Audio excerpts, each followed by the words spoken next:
Now it's time for Toker Talk Radio, the voice of the marijuana nation. What are you people? On dope? Where you can toke. I inhale frequently. Or you can talk. I experimented with marijuana and didn't inhale. Or you can toke and talk. 10 federal criminal penalties for possession of up to 1 ounce of marijuana. While we talk about toke on Toker Talk Radio. So, by the way, when it comes to pot, if you're 40 years old, you live in a log cabin in Oregon, you got 12 giant pot plants in your backyard, have a ball. Live from beautiful Portland, Oregon at Rolla J Studios. Hey, this is great. Yes, not cannabis. Plus your calls live at 971-533-7111. They're walking on their pants with their cap on backwards, listening to Enema Man and Snoopy Poop Dog. What's to keep somebody from getting all potted up on weed and then getting behind the wheel? Gateway theory doesn't work. It's a reality. Holland, is it real? Don't tease me. We're locking up people that take a couple of puffs of marijuana, and the next thing you know, they got 10 years.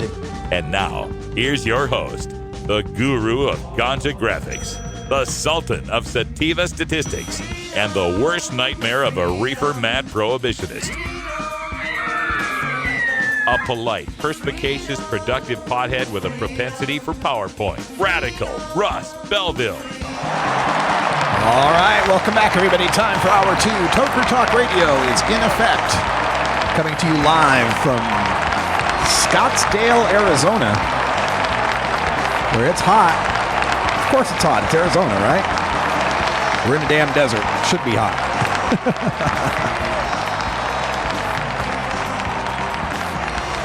Let's see here. Where are we at today? Oh, it doesn't want to tell me. All right. Well, we'll just look it up the other way. Here we are in Scottsdale, and just a reminder, we won't have a live show tomorrow because I will be in the air making my way to Flint, Michigan for the High Times Cannabis Cup in Michigan at just outside of Clio at the Auto City Speedway. Oh, it's only 102 today in Phoenix. Only 102, so not so bad. Yeah, so we'll be out there at the Cannabis Cup in Michigan. Hope to meet some of you there. We'll bring you some of the highlights on next week's shows. And next week we will be in New York at the Javits Center for the Cannabis World Business Congress and Expo. That'll be taking place Wednesday, Thursday, and Friday. So looks like Monday I'll be coming to you from Flint, and Tuesday through Friday I'll come to you from... Oh, so Tuesday through Thursday, I'll come to you from New York because I'll be off next Friday as well on another flight going from New York to San Francisco for the High Times Cup there in San Francisco, followed by the NCIA Cannabis Business Summit and Expo. And then at the end of the month, starting on the 24th and running through the rest of June, I will be off because I will be in Boise, Idaho, visiting my parents for their 50th wedding anniversary. I will be officiating their renewal ceremony because I am now the Reverend Dr. Radical Russ. I'm an official minister in the Universal Life Church. It's a beautiful thing. Let me get to some more political talk here. Interesting post here on Reason.com. Our good friend Jacob Sullum. They're asking, is an interview with Hillary Clinton on the Sunday talk shows. And Stephanopoulos, George Stephanopoulos on the ABC show this week with George Stephanopoulos came out and basically asked her point blank if she believed that there was any sort of individual right to keep and bear arms in the Constitution. Now, of course, the most recent decision on that, the Heller decision, had to do with D.C. gun control laws, and the late Justice Scalia, writing for the majority, said that there was an independent of being in a militia, there was a right, a personal right to keep and bear arms. George Stephanopoulos asks, do you believe that an individual's right to bear arms is a constitutional right, that it's not linked to service in a militia? And so Clinton dodges and weaves, blah, blah, blah, et cetera, et cetera. And Stephanopoulos comes back and says, And the Heller decision also does say that there can be some restrictions. And again, that's what Scalia said. He said that this individual right isn't an absolute right. You can't just have any weapon. Scalia went to, made it clear in his decision that there could be some limits on this. So Stephanopoulos asked, that's not what I asked.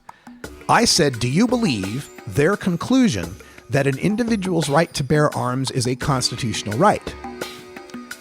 Clinton responds, if it is a constitutional right, then it, like every other constitutional right, is subject to reasonable regulation.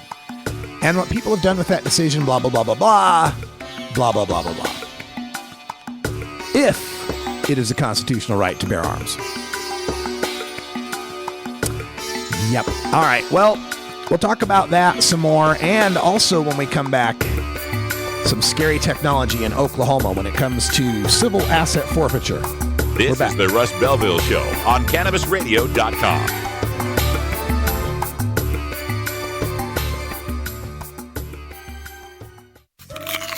Keep your cannabis cravings under control. Feed your mind with CannabisRadio.com.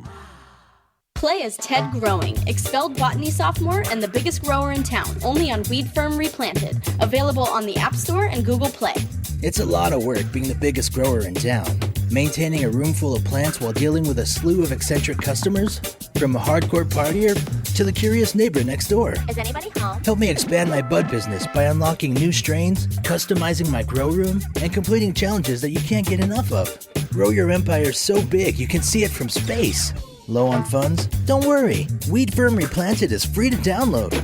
Download Weed Firm Replanted for free on the App Store and Google Play today. Get growing, Mr. Growing. I said palm trees, make California. Yo, it's your boy TJ, Trinidad James. You're listening to Dr. Bean on Cannabis Confidential.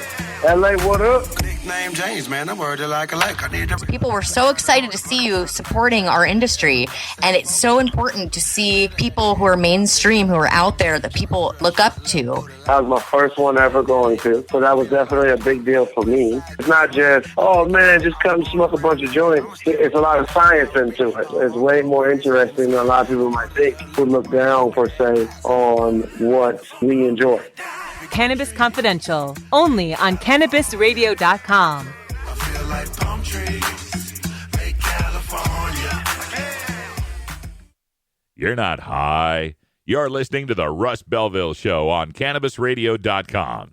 Christian convictions are under attack as never before. Okay, maybe you're high, too. Coming soon to a city near you, Cannabis Finance Boot Camp. Get all your cannabis accounting, legal, and compliance questions answered by their knowledgeable panel of industry experts who want to help your cannabis boom. Whether you're a grower, dispensary operator, or a newcomer to the field, your cannabis needs Cannabis Finance Boot Camp. For information on upcoming events, visit CannabisFinanceBootCamp.com.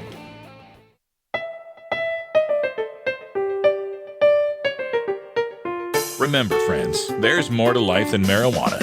I just can't remember what it is. Why'd I come in here? This is the Russ Belville Show on CannabisRadio.com. Welcome back, everyone. 9 after the hour, and we've got some terrible civil asset forfeiture news to tell you about. Just to catch some of you up, civil asset forfeiture is that odious part of our American judicial system that allows the police to seize the assets of suspects without the probable cause that they actually committed a crime, mind you, but merely a preponderance of the evidence that says that their car, home, or even their cash is the ill-gotten proceeds of criminal activity. Now, civil asset forfeiture has grown to such an alarming scale that last year, for the first time ever, the police stole more money from the people than the burglars did.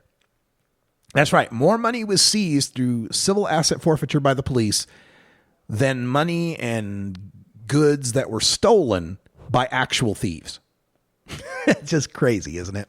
And this has been bad enough as it has unfolded across this country, where we find say, aspiring rap stars driving from Chicago to L.A. with $12,000 or $15,000 cash, all the money they had saved up to form their rap record label and to get established in the business in LA, get pulled over somewhere in the Midwest. Cops see the $1,500 on a black kid and say, aha, got to be drug money. And then they seize it. And when they seize this money, it's guilty until proven innocent. Remember, there's no criminal conviction involved here in the civil asset forfeiture. They don't have to find weed in the kid's car. They just have to suspect there could have been weed in the kid's car, that money could have been weed money. And then it's up to you, or up to the kid in this case, to have to go to court, hire a lawyer, spend all that time. Remember, we're talking about somebody who's from Chicago, moving to LA, has to find the wherewithal to get back to this Midwestern state, wherever the hell, Kansas, Nebraska, wherever it was. Go back to court 2 or 3 times, hire a lawyer, spend all the money necessary to fight for his $15,000 back. That's why the cops don't like to seize the millions and millions from the, from the Wall Street bankers or the big time crooks, because they've got the money to fight for their money. So they just see, $4,000 here, $8,000 here, $15,000 there, and it's not worth your time or money to go back and fight for it. So it's already been bad enough. We've already had people lose their homes, lose their cars, lose their cash through no fault of their own for not being drug kingpins or dealers or traffickers in any way. But now, Oklahoma has raised the ante. What they've got here in Oklahoma is this new device, which is a card reader. And they can use it to seize your prepaid debit cards.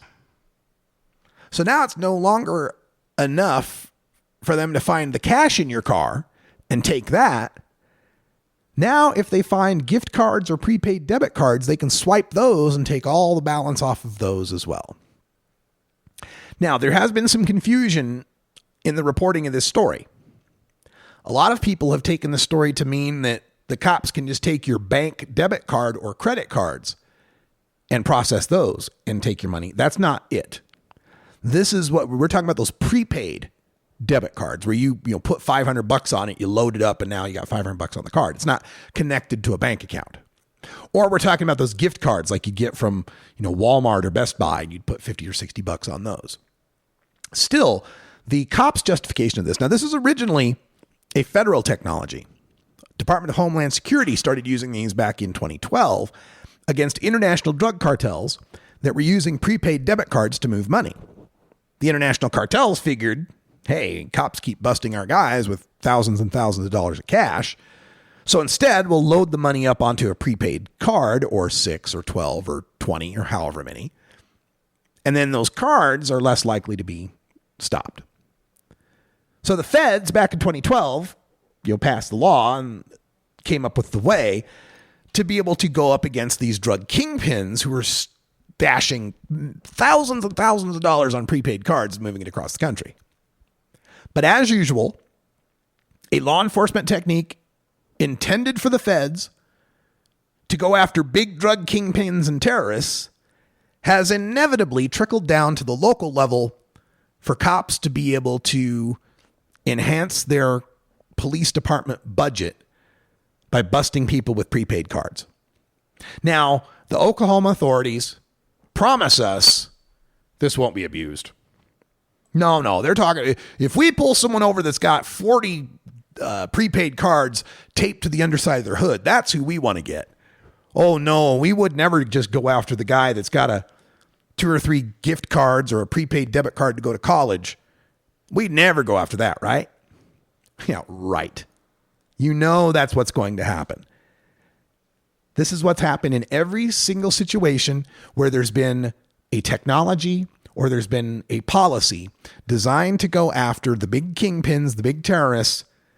Inevitably gets used by the local, yokel county sheriff to try to raise funds for his department. We've seen this in just about every case. The Patriot Act. You remember the Patriot Act? USA Patriot Act? That was right after 9/11. We're going to stop the terrorists with the Patriot Act. We're going to let the government spy on everything. Let them get secret warrants to look at stuff. And that'll help us stop the terrorists. So what happened? Well, those secret warrants, 9 times out of 10, those secret warrants are used in drug cases, not terrorism cases. How about the NSA? Remember the National Security Agency? Edward Snowden revealed through his leaks how the National Security Agency was spying on all our telephone metadata. Spying on our telephone metadata, which isn't the telephone call itself. It's when did you make the call? Who did you make the call to? How long did the call go on? Which cell towers did the call go through? Metadata. And again, the whole excuse of that was, hey, we'll stop the terrorists. We'll stop the terrorists by figuring out the metadata. Guess what happened with that?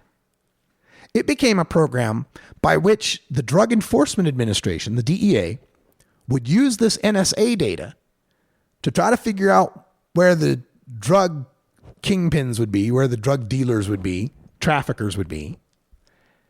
And then they'd relay that information to the local yokels and then get the local yokels to pull over the tractor trailer or pull over the car or whatever vehicle they suspected was trafficking, and then make up an excuse for pulling him over that has nothing to do with the tip coming from DEA, right? You didn't blink long enough, illegal lane change, whatever the hell, right? And then DEA would instruct these local yokels how to proceed with the case, with the prosecution, how to build up evidence in that case to prosecute the guys for drugs, and to whitewash any reference to the DEA ever giving him a tip. Yeah, exactly. This is what I like to call evidence laundering.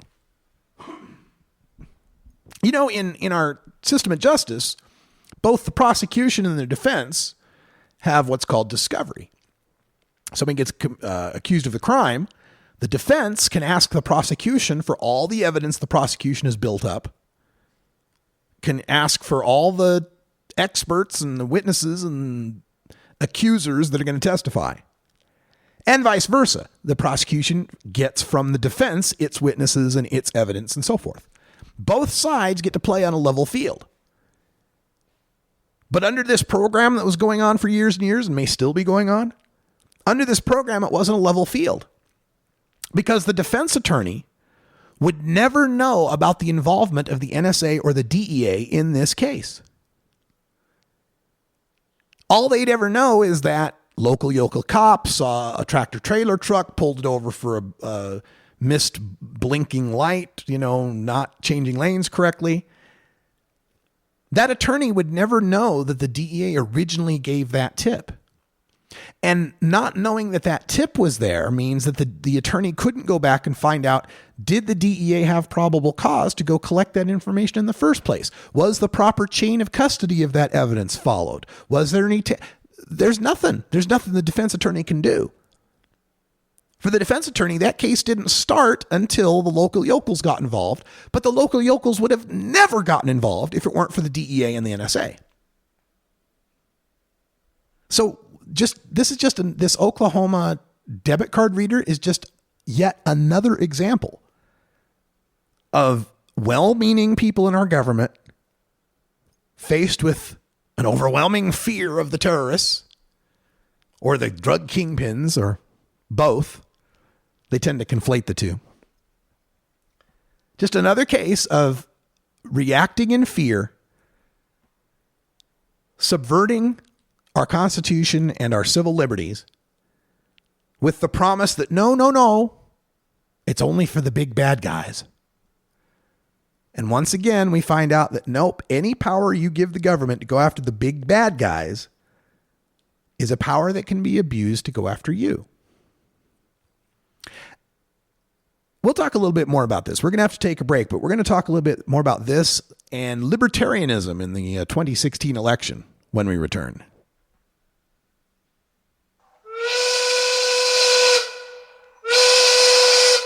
Denial ain't just the river in Egypt. Yes, Johnny Utah in the chat room reminds me, they called that parallel construction. Parallel construction, when you build a case parallel to what the original evidence was, but you whitewash, you launder the involvement of that original tip. Happy 420, everyone.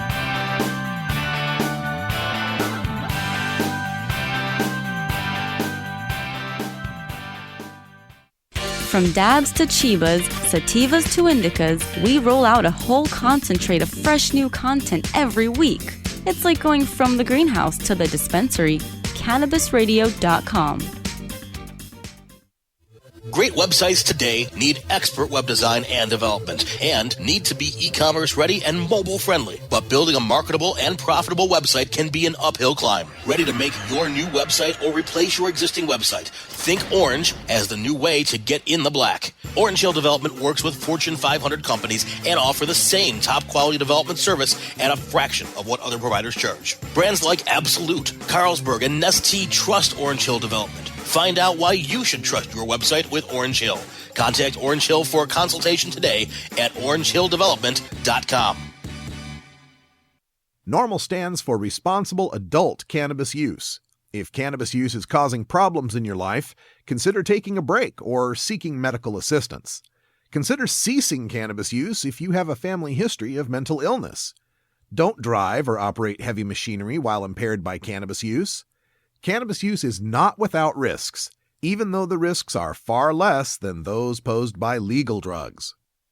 This is the Russ Belville Show on CannabisRadio.com.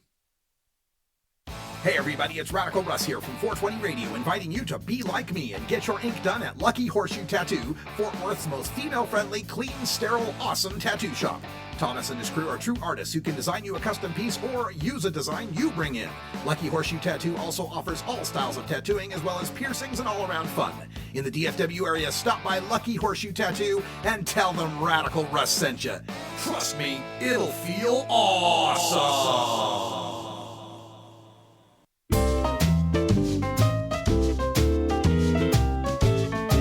Pod 2.0. It's not your father's Woodstock weed. This is the Russ Belville Show on CannabisRadio.com. Welcome back, everyone. 22 after the hour.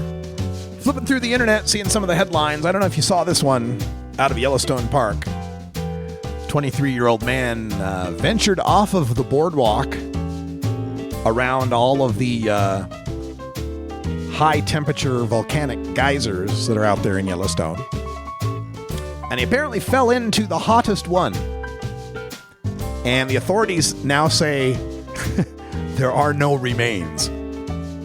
They found some of his personal effects. Everything else boiled away. Now, it's a damn shame the guy died. But there is a certain Darwin Award to this, isn't there? You're on a boardwalk around pools of boiling hot water and signs that say, stay on the boardwalk, avoid the pools of boiling hot water. I know, it's awful for his family and friends and everything, but geez, dude. All right, let me get to some other marijuana stories. This one coming from New Zealand. Top jockey in New Zealand, Chris Johnson, suspended for 2 months over a cannabis positive. The leading jockey on the South Island of New Zealand. And he has an 8-week suspension for testing positive for cannabis on May 24th. He had a reading of 43 nanograms per milliliter, but claimed he did not knowingly use cannabis and could offer no explanation why it was in his system. His trainer believes that Johnson had been spiked. Someone spiked him. He predicted it must have happened on a boozy night in Wellington on May 21st when he could not remember much of the evening and woke up in his rental car around 8 a.m. the following morning. Then he failed the random drug test. You gotta love that. First of all, we're drug testing jockeys? Really? Like, what's the side effect? What's the consequence if we let a bunch of high jockeys on the horses, we're not drug testing the horses.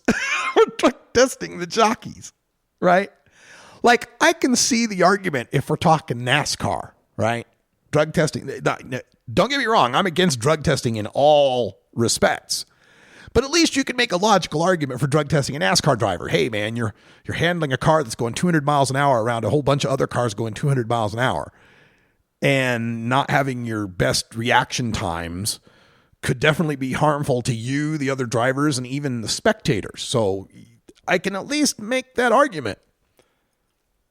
What's the argument for drug testing the jockey? Like, the horse isn't gonna, I mean, I can't wrap my mind around this. What is the high jockey going to do that's going to be so bad to the horse, to the other horses? Hell, the horse racing itself is more harmful. Didn't you see at the Preakness the other week? They had to put 2 horses down. One of them broke its leg and they just killed it. But yeah, let's not let some 90-pound, 5'1" guy smoke any weed. There can be some harm there. My God. So they suspended him, and so it's bad enough that we're drug testing these jockeys, but for this jockey to say, well, somebody spiked it. Somebody spiked me. Must have been that night when I was out getting plastered fucking drunk to the point where I'm waking up in a rental car, can't remember what happened. Somehow that's of no concern, right? Oh, 92-pound guy, you want to drink until you pass out? Sure, we'll let you get on the horse and ride the next day, no problem. What? You smoked a joint? Ban him. Ban this man for 2 months. That's crazy. Speaking of marijuana in sports, another great story on Jim McAlpine, the owner of the 420 Games brand, who is opening up the cannabis gym in San Francisco. Power Plant Fitness. He's opening this up with Ricky Williams, the Heisman Trophy winner and NFL leading rusher, Ricky Williams. You can consume cannabis while you're working out at the gym. Great stuff. And I really hope this kind of starts to open up people's minds. And I've always thought that the 420 Games was a great way of doing that. A great way for people to come out. Not only do you come out of the closet as a cannabis consumer, but then you go run 4.2 miles.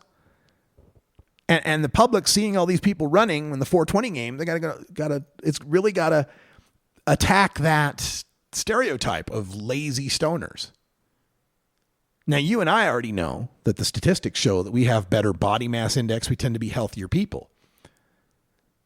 But to the general public, those studies and those stats aren't going to mean as much as actually seeing buff dudes working out who smoke pot, buff chicks working out who smoke pot. And especially when they'll start to see what's really going to be fun is when people who are into this fitness stuff start interacting with other fitness buffs who aren't cannabis consumers. And they start talking about their workouts and how they achieve whatever level they've achieved. Imagine the dude trying to get himself all swole, talking to the big buff dude. Bruh, how'd you get so swole? Man, you got great delts, man. Great lats. How'd you do it? Bruh, it's easy, man. Go down to Power Plant Fitness, get real high, and I start pumping out, man. I just can't wait for those conversations. A lot of that bodybuilding community, they got this, got to eat perfectly. We got to eat this many calories and this many fat grams, and we got to have whey protein powder. They're all really heavy duty into their bodies, right? The more it becomes acceptable to be adding cannabis to that mix among the top level of athletes, professional and just recreational athletes, the harder it becomes to maintain all these crazy stereotypes. It's just amazing to me how quickly this is happening. And it's not too surprising, really. I mean, if you If you think about the fact that a freshman at UCLA right now has never not known medical marijuana. Kid growing up in the LA basin, going to college right now, it's been medical all his or her life. And it's that same, the younger generation has the same attitude toward marijuana as they do toward gay marriage. They can't even understand what the big deal was. I mean, for them, they grew up with, Will and Grace and Ellen and Queer Eye for the Straight Guy. And, every show had a gay character that was in a positive light. And we're going to see this same thing happening for this next generation coming up, as what they see growing up in the movies and TV keeps moving away from the drugs are bad. When it used to be, whenever there was marijuana portrayed in a sitcom or a family drama or any of these shows on TV, there was always a moral lesson involved. It was always this time on a very special episode of Full House, right? Whatever it was. There'd be, drastic consequences for the person involved with the marijuana. The whole show would be a lesson, right? And in fact, some of those lessons weren't accidental. Some of those lessons were paid for by our government. There was a scandal last decade where they found that federal funds were being used to pay Hollywood scriptwriters to insert anti-marijuana themes into popular sitcoms. So it wasn't always even accidental. But now, when marijuana is featured on a show, it's not even like the evolution had been, right? That first, marijuana, drugs are bad. Whoever's using pot, they're going to get busted. They're going to get, morally beat down. And then the second wave was pot is funny, right? That's what I call like your That 70s Show wave and your Harold and Kumar wave. Anywhere from well, I mean, of course, Cheech and Chong started it, but looking at the 90s, there was this wave, especially I'd centered around That 70s Show, where pot went from being something to be morally offended by to something that was merely a youthful indiscretion. I mean, the way that 70s Show would treat their characters using pot wasn't necessarily celebratory. I mean, from the character's point of view, it was, but from the show's point of view, it wasn't necessarily celebrating it so much as remember the 70s, remember how freewheeling it was. Kind of like how Obama looks back at his pot smoking. That was something I did in my youth, but not something for respectable people today. So that was the second wave. And that second wave also, the comedy shows like Saturday Night Live and so forth that would, have a joke from time to time. But now we're in this third wave in TV and movies where marijuana use isn't the subject of the movie at all or the TV show at all, but merely an attribute of a character or a story. Like I've seen numerous shows where characters are smoking pot, but there's no mention of the pot smoking. The pot smoking's not part of the plot. Nothing bad happens to the characters because they smoked pot. It's just a part of their life. It's just a part of the scenery. That's the third wave that we're in right now, where it's just no big deal. And we're seeing a similar third wave with respect to the whole gay marriage thing, right? Where a character might, in passing, mention, a female character in passing might mention her wife or her partner. But it's not now a very special episode about lesbians, right? It's just, she happens to be gay and has a partner, but then the story goes on and we don't care about that little aspect. So with that in mind, with this generational perspective in mind, I can only imagine in 10 years where we're going to be with acceptance of cannabis. How the generation that's now in their 20s starts to hit their 30s and starts to become in charge of everything. How much longer can this prohibition last? I'm hopeful that within the next 10 years, I'll be obsolete. I won't be necessary. That the acceptance of cannabis will be so universal, there won't be any controversy over it anymore. That's the day I'm working toward. We're not quite there yet. And there could always be some sort of moral panic or crazy change that happens that pushes us back farther than we've made so far. But I don't know. I think demographically speaking and intellectually speaking and societally speaking, I think we're over the hump. I think it just keeps getting more legal from here on out. And that's a good thing. All right, let's take a break. And when we come back, I was telling you yesterday about Sheldon Adelson buying the Las Vegas Review-Journal, forcing the editorial board to switch their tone on marijuana legalization. Well, it seems like not all the reporters got the message. We'll see how long this one keeps his job, or her job, when we return.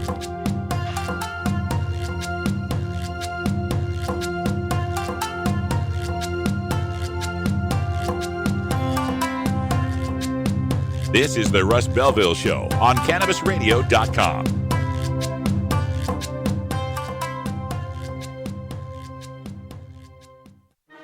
Legal to listen to all over the world. We're just not sure about France. CannabisRadio.com. The National Cannabis Industry Association presents the 3rd Annual Cannabis Business Summit and Expo. The most influential business event in the marijuana industry returns for 3 days in Oakland, California. Join your fellow industry leaders and policy influencers June 20th through 22nd for an in-depth educational experience and network with more than 3,000 cannabis professionals. The 2016 Cannabis Business Summit and Expo will feature keynote presentations from California Lieutenant Governor Gavin Newsom and Numi Organic Tea CEO Ahmed Rahim, giving you insight into cutting-edge policy discussions and the most innovative business practices. All this plus the most comprehensive expo floor in the industry. The Cannabis Business Summit and Expo, June 20th through 22nd in Oakland. Don't miss out. Register right now at CannabisBusinessSummit.com and save 15% off registration using promo code RADIO15. That's CannabisBusinessSummit.com, promo code RADIO15.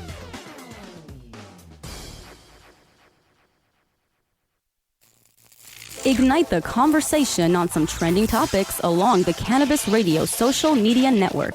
Join our crew of thousands on our Cannabis Radio page on Facebook or at Canna Radio, CANNA Radio on Twitter. Plus, look for our Facebook and Google Plus pages for all of our original programs and connect with Dr. Dina, Kyle Cushman, Dr. Mitch Earlywine, Nurse Heather, Doc Rob, the hosts of Ganjapreneur, and more. Connect with the growing Cannabis Radio social crusade at Canna Radio on Twitter or search for Cannabis Radio on Facebook, Google Plus, and Instagram and grow with us. You're tuned into the Russ Belville Show, the voice of the marijuana nation, only on CannabisRadio.com. At Herbie's Cannabis Seeds, we pride ourselves on bringing you the best quality seeds from the world's most respected cannabis seed producers, all at the lowest online prices. You can find Herbie's seeds at herbiesheadshop.com. All cannabis seeds are sold as souvenirs and as a means of preserving cannabis genetics. Herbie's Seeds in no way intends to condone, promote, or incite the use of illegal or controlled substances. We strongly urge all prospective customers to check their national laws prior to placing an order. Herbie's Seeds at herbiesheadshop.com. Proud sponsors of the Russ Belville Show and 420 Radio.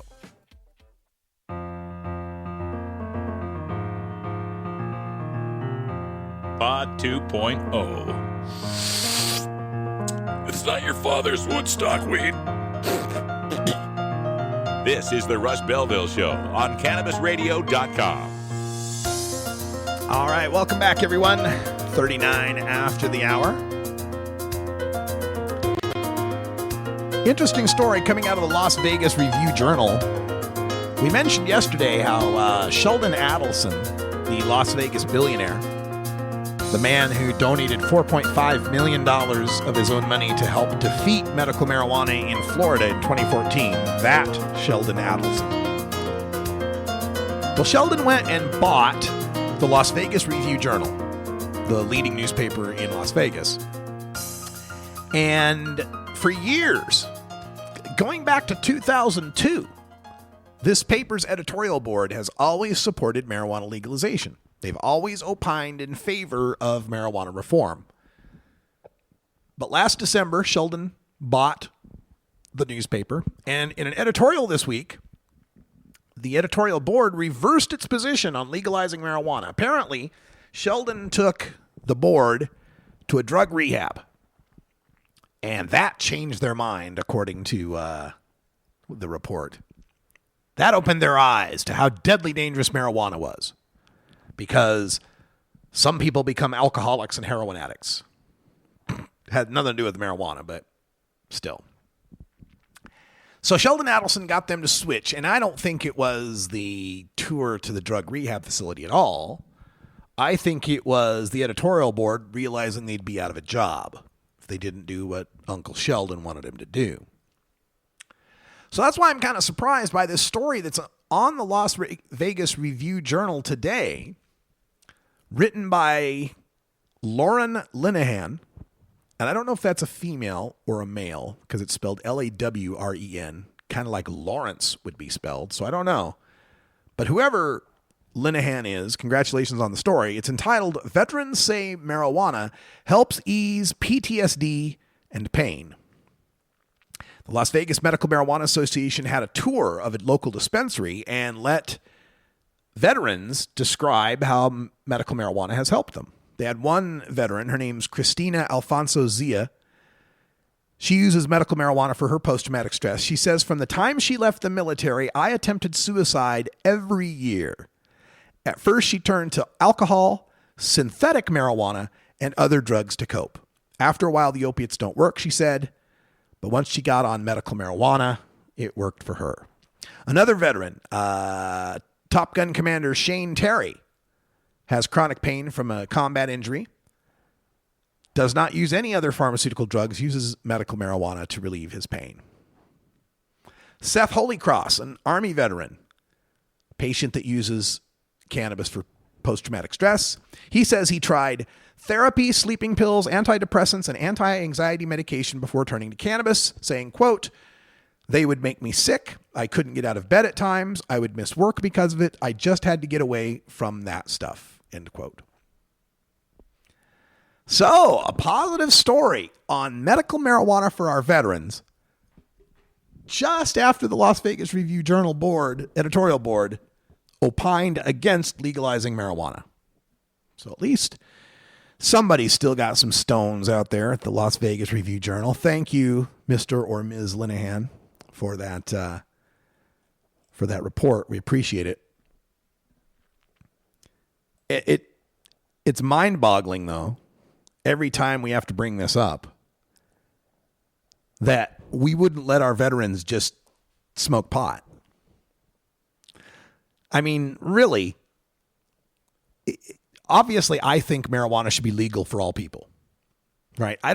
Even though I would have limits on it commercially, like you couldn't buy it until you were 18, and you couldn't grow it until you were 18, I still wouldn't have criminal penalties even for minors that are caught with it. I figure if a minor's caught with pot, that's a problem for the family to deal with.